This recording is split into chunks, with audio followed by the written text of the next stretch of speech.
முந்தைய பாசுரங்களில் நோன்பு செய்யப்படும் காலம், நோன்பு செய்யும் முறை, நோன்பின் பொதுப்பயன், சிறப்பாக மழை பெய்யும் விதம் இவற்றை கூறிய ஆண்டாள், இந்த நோன்பின் காரணமாக நம்முடைய முந்தைய வினைப்பயன்கள் அனைத்தும் நீங்கும் என்ற அகப்பயனை இந்த பாசுரத்தில் கூறுகிறாள். பாசுரம் 5.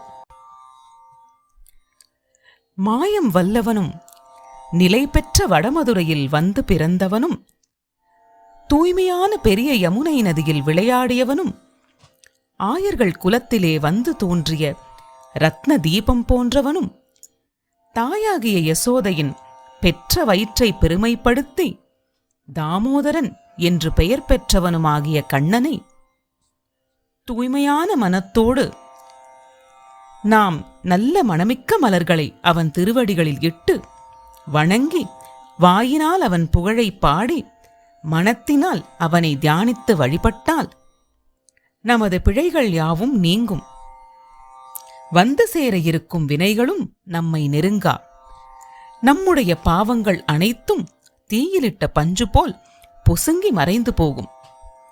வாருங்கள் அவனுடைய திருநாமங்களைச் சொல்வோம் என்று நம்மை அழைக்கிறாள் ஆண்டாள்.